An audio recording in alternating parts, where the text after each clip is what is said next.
Mesdames et messieurs, puis-je avoir votre attention s'il vous plaît? Les pluies abondantes de ces dernières semaines ont gonflé les watergans, les canaux, noyé les terres, parfois encore les habitations.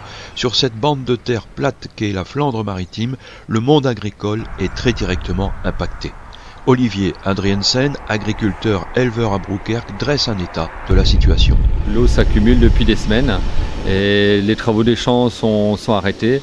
On doit récolter des betteraves, on ne peut pas y rentrer on ne peut pas accéder dans les champs avec les machines. La machine s'enfonce et on ne peut pas avancer. Les chicorées pareil. Les machines ne peuvent pas accéder non plus. Après il y a le maïs grain qu'on doit moissonner. Les machines ne savent pas accéder. Même des machines à chenilles, ils ne savent pas accéder. Et bon, avec la tempête, le maïs est fortement couché. C'est pas sûr qu'on récolte tous les épis. Il y a des épis qui seront par terre qu'on ne pourra pas récupérer. L'eau a du mal à partir, l'eau stagne dans les champs. Dans certains champs de blé, ça provoque l'asphyxie du blé. Il y a beaucoup de blé qui doit encore être implanté, impossible de faire l'implantation. Il y a différentes variétés pour le blé. Il y a des variétés qu'on doit mettre courant octobre-novembre, qu'on devra abandonner pour mettre des autres variétés qui sont adaptées à la date de semis. Donc voilà, il faut s'adapter. Il y aura déjà de la perte, mais on ne sait pas trop quantifier. Il ne faut pas grand-chose pour que les choses tournent mal. On est Broekkerk entouré de deux grands canaux qui sont gérés par les voies navigables. Ces grands canaux sont pleins à ras-bord. Il y a une digue qui peut lâcher, et puis en quelques heures, étant donné que Broekkerk est en dessous du niveau de la mer, en quelques heures on peut être inondé facilement, ça peut arriver.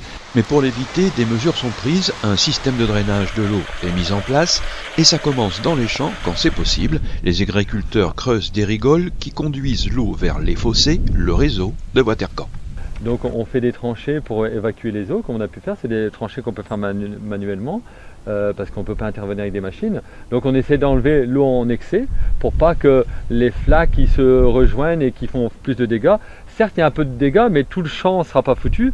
Mais voilà, il y a un exemple typique, c'est que ce fossé-là a été curé il y a 1 an. Ce fossé a été très bien fait, il a été approfondi, donc quand il est approfondi, il y a une réserve d'eau supplémentaire qui peut être accueillie, et donc il a toute son utilité parce que c'est des mètres cubes d'eau qu'on a réussi à enlever des champs pour évacuer, et puis voilà, malgré qu'on est en dessous du niveau de la mer, on arrive avec des aménagements à faire en sorte qu'on n'est pas trop inondé. L'eau recueillie par le réseau des watergans arrive à une pompe comme celle-ci, il y en a plusieurs sur le territoire. Il y a des pompes de relevage, comme on peut voir ici, qui aident la commune de Broekkerk à être asséchée. Et c'est pour ça que, malgré la forte pluviométrie, il y a le réseau des watergans qui quadrille un petit peu. Tout ce quadrillage de fossés, de petits watergans viennent dans un grand et puis alimentent des pompes pour être ensuite relevés, comme je viens de l'expliquer. Et donc à Broekkerk, il y a 3 pompes qui sont installées à Broekkerk et qui servent à évacuer l'eau au plus vite possible pour pas engorger les champs et pas engorger le village de Broekkerk. Il y aurait pas ces pompes qui tourneraient, et je pense qu'on serait sous l'eau comme des villages voisins dans le Pas-de-Calais.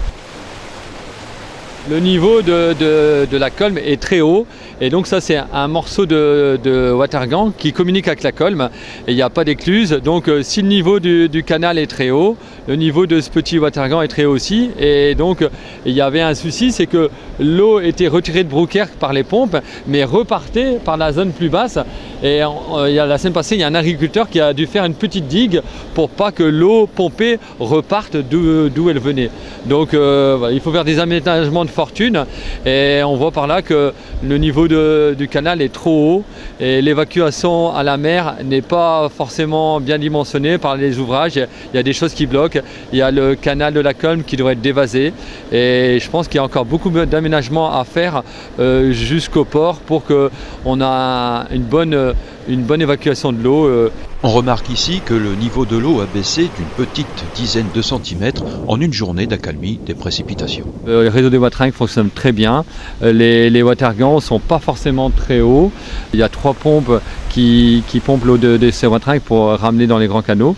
Pour l'instant, le réseau tourne bien, mais c'est l'évacuation de la mer qui pose problème. Il faudra booster un peu toutes les personnes qui sont responsables, puis de faire nécessaire pour, dans les années à venir, mais même dans les mois à venir, faire beaucoup d'aménagements pour qu'on ne connaisse plus les catastrophes qu'on peut entendre dans le Pas-de-Calais, dans le Nord, toutes ces maisons, tous ces corps de ferme inondés. Il faut que ça change, il faut remuer toutes les personnes qui ont la compétence de faire quelque chose. Il ne faut pas que des paroles, il faut des bras maintenant.